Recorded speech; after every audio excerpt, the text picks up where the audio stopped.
high for my top 10. Gotta learn from the wise women and men. All my life, like na na na na. For my top 10, top 10, na na na na. This one's for my top 10.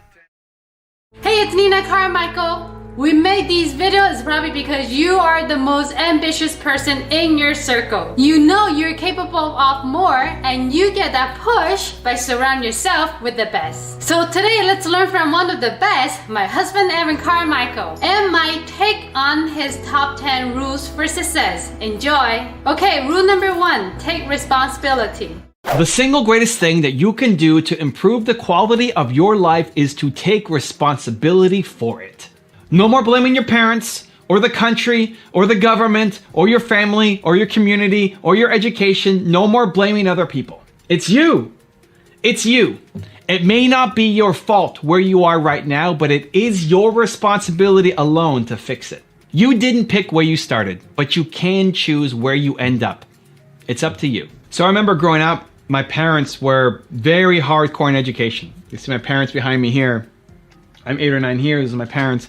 And we were a middle-class family. We weren't poor by any stretch, but we also, we're not rich. And my parents invested basically everything they had into our education. They put us all in the private schools, and taking 3 kids into private schools was a giant chunk of the income that they made. And so we didn't spend money on a lot of other stuff. I remember driving into my school, and all of the friends, all the other people at the school had all these fancy cars that when they turn 16, they're given a Mercedes or BMW from their family. And my family had a Reliant K car that kind of made a bunch of noises as it came into the school that was, I don't know however many years old, just because my family prioritized education, and we were playing in a league that was maybe above our means. But they valued that so much, and then we took a hit on other things.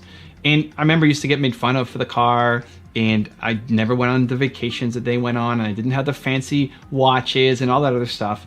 And there was one friend of mine who was kind of in a similar boat, where his parents, weren't making a lot of money, invested everything that they had into his education too. And so we quickly became friends as I guess the poor kids at the school. But it's funny now because I never blame my parents. I'm super grateful for the opportunities. I mean, why I have them up on my wall, that they invested so much and that they cared. And it's on me.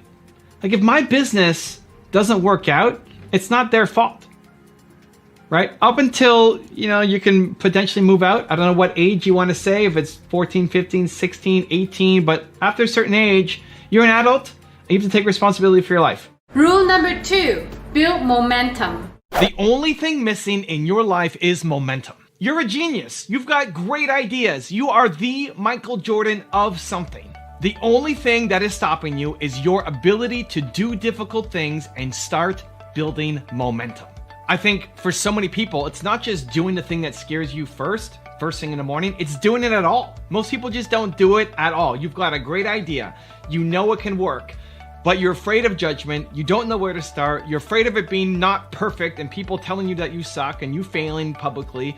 You're afraid of all that stuff, and so you don't do anything. You got your foot on the gas and brake at the same time, knowing that you're capable of more, knowing that you have greatness in here, but then being too afraid to go off and execute it. And so I think not just starting your day with the thing that scares you, just moving, doing something, anything, just getting started on your crazy idea. It's not that you're leaving it to the afternoon, it's that most people aren't doing it at all. So I was on a call with an entrepreneur friend of mine yesterday, and she was upset, she was frustrated. She had decided mid last year, right? June, July last year, that she needed to let somebody go on her team. This person was being toxic in their environment, was still producing results for the company, but just being a big drag on the company, on the culture, and on herself as trying to lead this team of people. And so she decided, I gotta let this person go. It's 6-7 months later now, and she still hasn't done it. She still hasn't done it because she's afraid of maybe not finding the right person to replace, the impact of having to go through training and hiring all over again. And she just hasn't made the decision. The biggest problem is she has not decided. And so I said, when is this gonna matter to you? You decided, right, last year, 6, 7, 8 months ago, and you still haven't done the thing. And she said, well, If it gets to a year and I still haven't done it, then I have to go off and do it. And this is where your standards come into place. How long after you've made a decision do you actually start to do something about it? In her case, her standards were a year, in that she decided, but then a year later, that's when it's too much. That's when it's gone too far. That if she hasn't done it in a year, now it's too much. I want you to shorten that gap. Teach yourself that as soon as you decide, you do something, you act, you put the plan into motion, because you don't have that many years left. I look at her, you know, she's not old yet, she's not midlife yet, but you don't have that many years left. And this isn't even that big a decision. Whatever is in front of you is not actually that big a decision. There are much bigger decisions ahead. It may feel like a big decision. It may feel like it. But after you've done it and you get through it, you realize, I could do that again. And there's another bigger decision ahead. You need to shorten the gap between deciding that you want to do something and actually taking action towards it. Rule number 3, learn from success people. Who you spend time with is who you become. It's why I created this channel, so you and I can hang out with people like Warren Buffett. You may never meet Warren Buffett, but you can learn from him, you can be inspired by him, and you can change your life for the better by consuming this kind of content. I love modeling success because I learned from Bill Gates. Bill Gates was the first guy that I modeled success from. I had a software company, was struggling, was making no money. I told my partner I quit. And then I asked myself, somebody has done this before. I can't be the first person to try to build a software company. It can't be this hard. Please, somebody's figured this out. And the only person who came to my mind was Bill Gates, who started Microsoft. I hadn't been really that interested in reading. I hadn't been that interested in studying success. I was just trying to come up with ideas myself. And I was desperate, right? I told my partner I quit. I was desperate. I was at rock bottom. And so I said, somebody's figured this out. I can only think of Bill Gates and Microsoft. And so I studied his company and how he started, the 0 to 1, right? How did he make his first million? What did he do? And it was through partnerships. And I applied that strategy to my business. And shortly after, I had my first deal for $13,500. And I felt like I won the lottery. And after that, I had a pattern to use over and over and over again. And since then, it's been 20 years now of sharing that with you guys. It's been, for me, constant learning. It's the name of my channel, Modeling Success. It's why I have all these people behind me on the wall. It's why I make these videos every day. It's why I love learning from people like Warren Buffett and Steve Jobs and Kanye and Oprah and all these people, because they can shift you, because they shifted me. And the thing that they give you, at least for me, they give me, one, the inspiration, the motivation, the idea that look at what they started with. If they could start from there and end up at this new place, why can't I? You already have more resources than Bill Gates did when he started. You have more resources than Kanye did, than Steve Jobs did when they started. You're in a better position than they were. And they went off to create amazing things. Go study Oprah's story and tell me that you're in a worse position than Oprah was when she started. You're not. You're not. And so it's inspiration.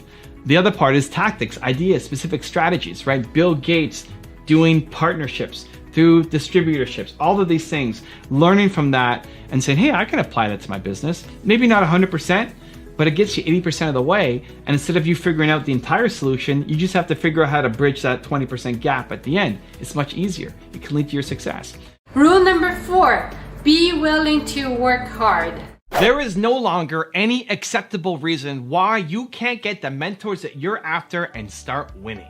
The opportunities that are in front of you right now did not exist for your parents, and it's only getting easier. But you still have to do your part. You still have to reach out. You still have to want it. It's actually less about winning the lottery and where you came from, and much more about how badly do you want it and how much are you going to put in to get after it. Because if you are willing to put in the work, you can beat out somebody with 1,000 times more resources than you.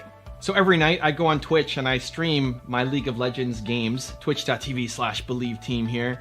And there was a guy who joined me last night from the Philippines. So he's from the Philippines, and he says that his goal is to be a professional League of Legends player.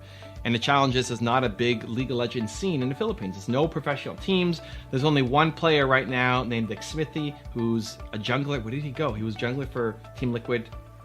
He signed with a new team. It escapes me right now. There's one person who was born in the Philippines who's a pro player right now and makes his living as a professional League of Legends player. This guy joins my live stream last night, and he says he's a support player from the Philippines, and that's his ambition. He's going to grind it out. He wants to get noticed. He wants to get picked up. He wants to be a professional League of Legends player.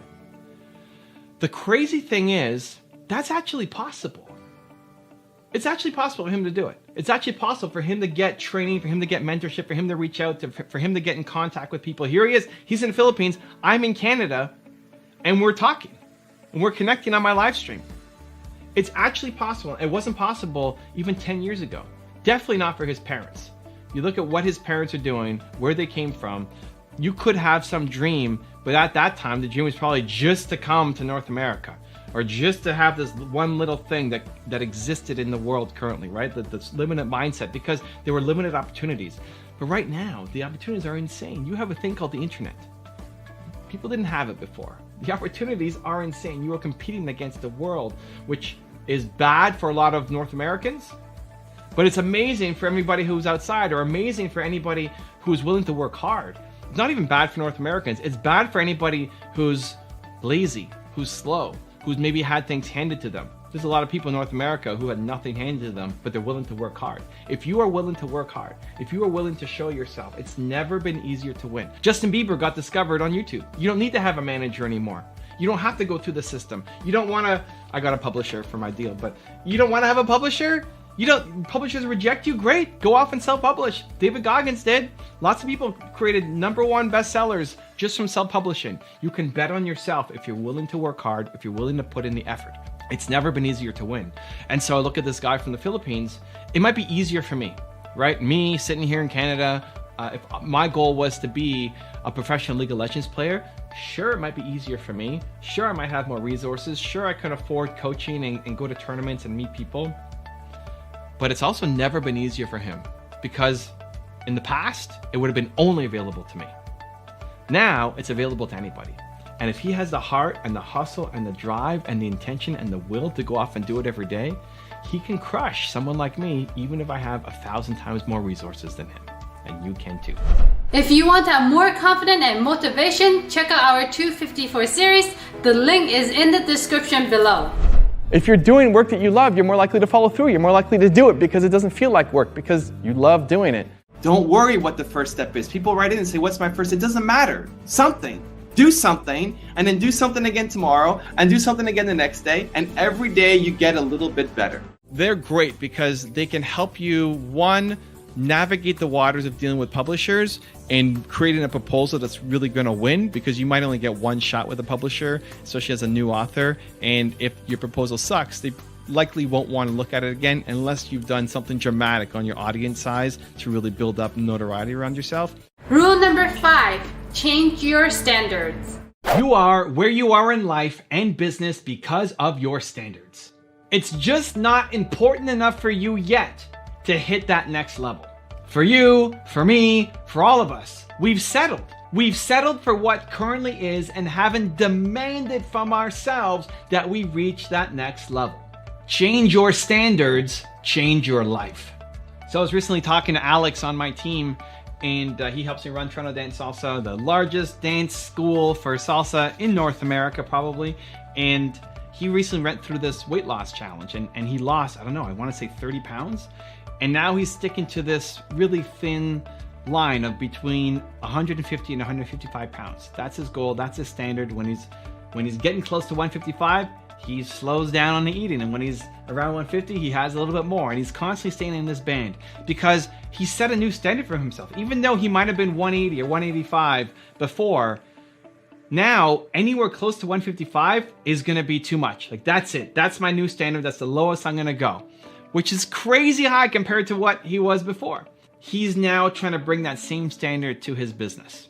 So what he's trying to do every day now is, if you follow him on Instagram, is he's posting at the end of the day how proud he is of the effort he put in.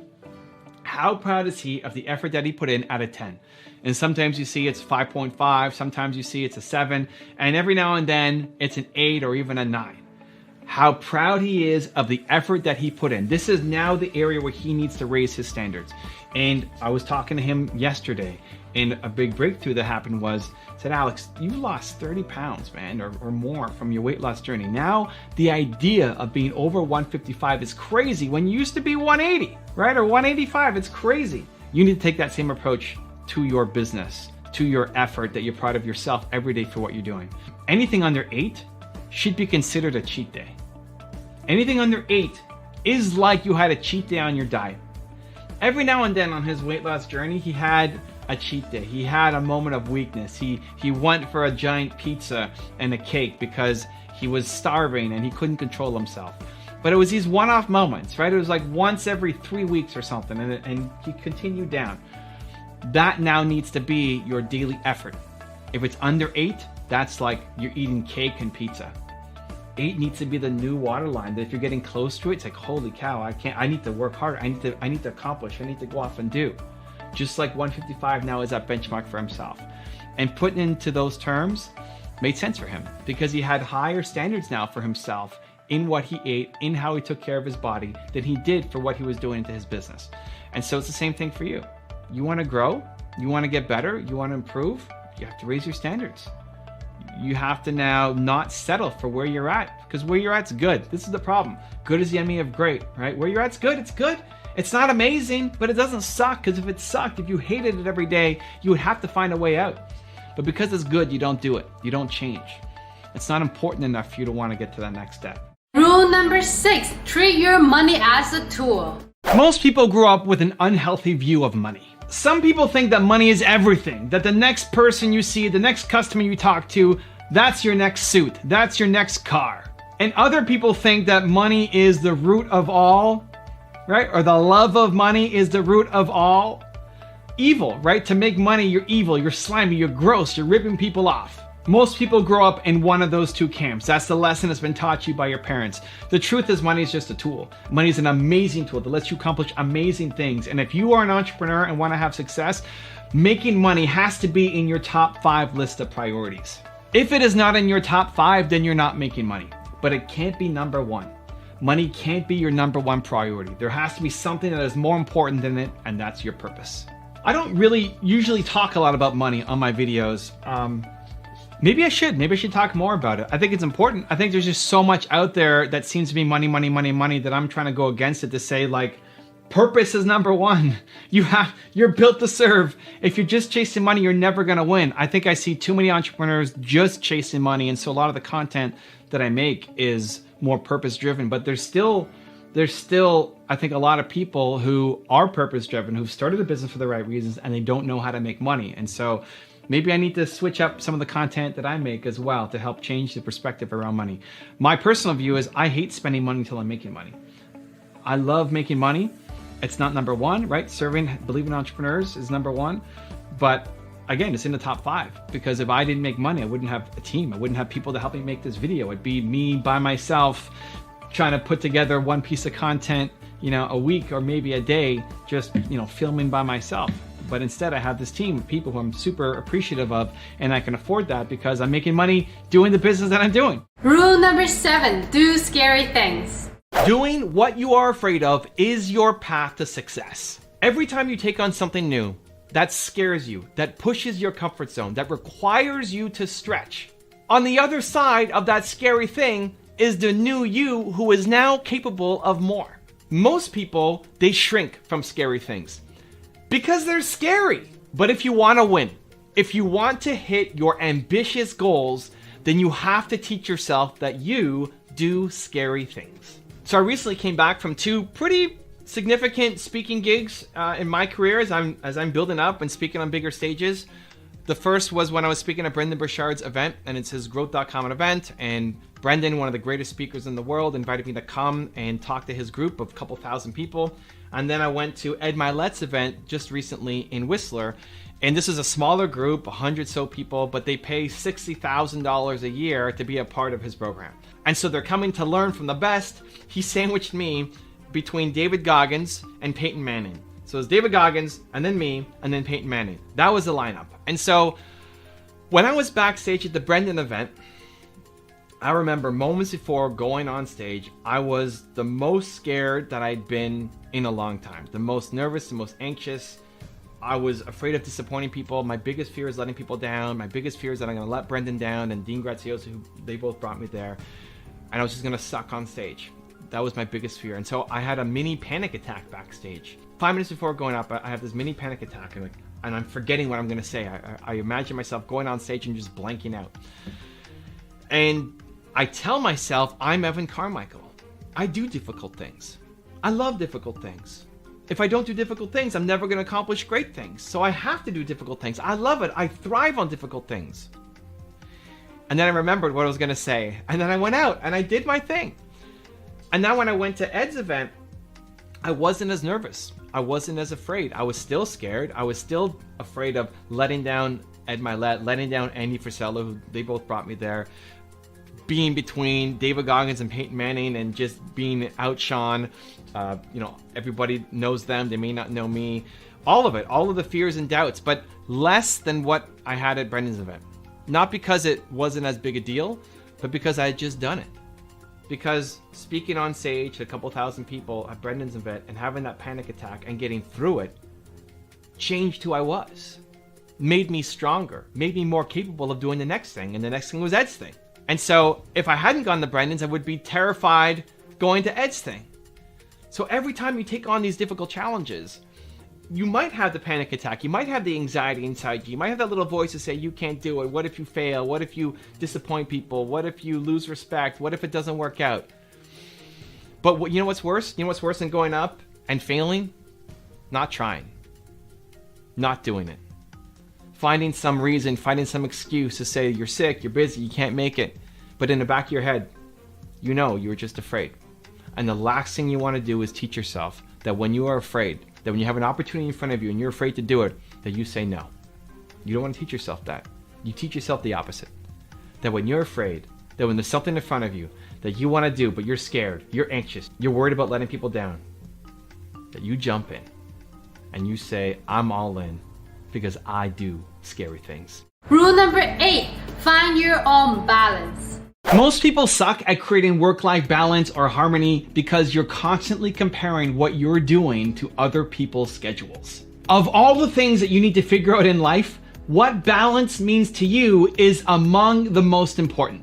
Jeff Bezos jokes about optimizing his toothbrushing routine because he's trying to maximize his efficiency, while Warren Buffett reads for 5 to 6 hours every day.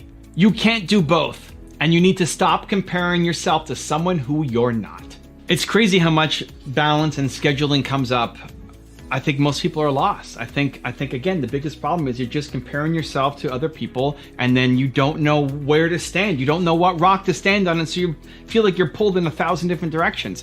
When I went on my tour this year, and I'm sure it's gonna come up on the next one again, people kept asking, what does balance mean to you? How do I find balance in my life? And I used to joke, one of the funniest jokes that I told, and I'm not that funny, so this is one of the funny moments, was when I was talking about The Rock. And The Rock has his routine where he's working out for 4 hours a day. He has to work out for 4 hours a day.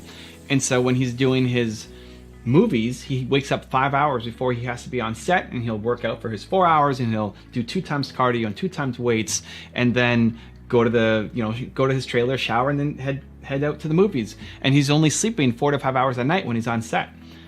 I think that's crazy, but I don't look like The Rock. And that's when people would laugh, because I don't look like The Rock. But it's true. People will try to take on The Rock's schedule, but you have other priorities. What The Rock values isn't the same thing as you value. There may be some overlap and some similarities, and there's nothing wrong with trying on the hat. There's nothing wrong with attempting to do it. There's nothing wrong with seeing how it fits. Right? To get pieces, to say, hey, I'm going to try meditating, I'm going to try working out, I'm going to try making a video, I'm going to try morning pages, awesome, great, yes. But then to judge yourself to say, well, I'm not able to stay consistent on that, it's not what you should be doing. Because you want to work out 4 hours a day, and you want to read 5 hours a day like Warren Buffett, and you want to optimize your toothbrush routine like Jeff Bezos, and you want to do all these different things, but it's too many hours in a day. What you have to figure out is, how does balance look like for you? And then not be ashamed to go off and live it when everybody else thinks you're nuts. Rule number 9, structure your life. Most people never hit their goals because they don't structure their life towards actually accomplishing those goals. You can say that you want something. You can say that this is your ambition and your goal. But unless it's in your calendar, unless you start actually working towards it, you're never going to accomplish it. Dreams stay dreams because there is no momentum.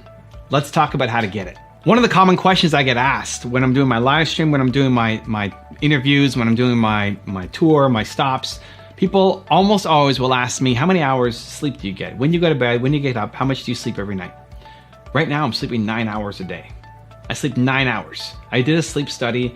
I was sleeping around 8 and was still tired when I woke up. And so I went and did an overnight sleep study, and he told me, I'm looking for the hack. I'm like, hey, you're deficient in magnesium, so just take these and you can sleep 7 and be normal. He said, no, nothing wrong with you. You just need to sleep 9 hours a night. That's healthy for you. I was like, what? That's healthy? Are you kidding me? What are you talking about? Nobody sleeps 9 hours a night. He's like, yeah, between 6 and 10 is actually, that's the normal range. The whole 8 hours a night is a myth. So I felt bad, and I'm still trying to hack it. So I sleep 9 hours a night. I don't wake up to an alarm. And people assume that I'm only sleeping 3, 4, or 5 hours a night because of how productive I am during the day. This is it, right? You could sleep 12 hours a night and crush it in the other 12 hours. Most people default to thinking they need to wake up an hour early. Say, well, if I wake up at 5 a.m. or at 4 a.m., I'm going to be more productive. If you are not productive for 16 hours a day, then adding an extra hour to that's not going to make you that much more productive. The problem isn't what time you wake up. The problem is what you're doing with the hours that you're awake. And so as much as possible, what I try to do is make every second intentional. I'm not always able to achieve that, especially not every second, but I try to make everything intentional. I try to make where I'm spending time is intentional. I'm in the present. I'm not thinking about something else. I'm here with you guys making this video right now. All I think about is this video that I'm making for you right now. Where's Nina right now? I don't know. Where's my cell phone? Well, it's right here because I can see it. But where are my keys? I don't know. Where are my dogs? I don't know. What am I doing after this? I have no idea. I'm focused and I'm with you right now. Most people live in the past. Most people are thinking about what could have been. Most people are regretting the decisions that they made, and they're procrastinating because they're afraid of doing things, because they don't want to do things. All things that prevent you from actually doing. That's the biggest problem. You're a genius. You're the best in the world at something. You can go off and make amazing things. The problem is your time is not being used efficiently. It's not being used effectively either. You haven't structured your life to help you accomplish your goals. Look at your big goals. Look at your big goals. Like, what's the next big goal that you have for yourself? You may not have one. If you don't have one, then you got to figure out what your purpose is, because that's the greatest thing of all time, right? Get the book, Built to Serve. You'll figure it out. You'll be ignited. But your next big goal, now look at your calendar. Are you aligning what's in your calendar, your daily habits, towards you accomplishing your goals? And for most people, it's no. Or you have it listed, but you're not doing it because you look at it and you get afraid and you procrastinate on it. So trying to cut that down to almost zero. Even before making these videos, before making Espresso videos, I have a couple minutes of procrastination. I go and make sure I get my water. I go and maybe have a keto bar, just pacing around a little bit because I'm nervous about making the videos because I want them to be the best videos that I've ever made. It's always my intention. But too many people live in hours or days or months of procrastination instead of doing it. You get the results by doing it. It's the only way. You will never get the results by just thinking about it. You can be motivated, amazing, you can have the mindset, awesome. That's half the equation. The other half is doing. You have to actually just go out there and do. You need to structure your life to allow you to accomplish your goals. Rule number 10, stick to what you know. The biggest mistake so many entrepreneurs make is they jump into a business because they see that it's a hot opportunity. You don't love it, you don't know much about it, but so many people are talking about it and it looks like an easy way to make a lot of money. Big mistake. Don't do that. It's the fastest way to go broke. So Warren Buffett did not invest in Amazon, but he's still done pretty well for himself. He didn't invest in Amazon because he doesn't like tech, he doesn't know it, he doesn't love it, he doesn't live in that space, and so he doesn't want to buy those kinds of companies. And great, he missed out on Amazon, but he also missed out on all the tech companies that didn't make it, that he could have put money into that just would have gone to zero. He knows what he's great at, he knows what he loves, and he sticks in his arena.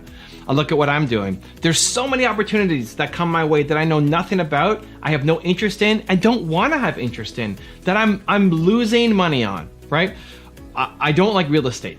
I hate real estate. I don't want to be in it. I don't want to learn about it. I don't like real estate. It's not that it's not a good opportunity. It's just not for me. It's boring to me. I have zero interest in real estate. It's great for so many people. So many people have built amazing wealth and generational wealth based off of real estate. Amazing. I'm pumped for you. It's just not the thing that I want to be in. Cryptocurrency, right? People, when Bitcoin was taking off, everybody was a cryptocurrency expert.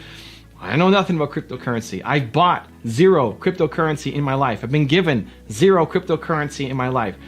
Is cryptocurrency the future? Yep. When is it going to come? I don't know. Is it going to be Bitcoin? I don't know.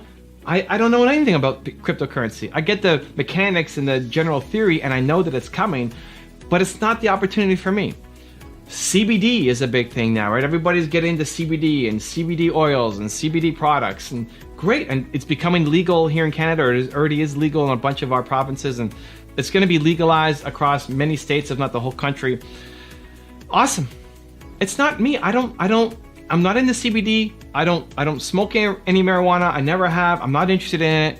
It may help you. It may alleviate your pain. Amazing. This may be the greatest gift you've ever seen in your life. Amazing. But if you're only jumping into it because you think it's a hot opportunity, you're going to lose.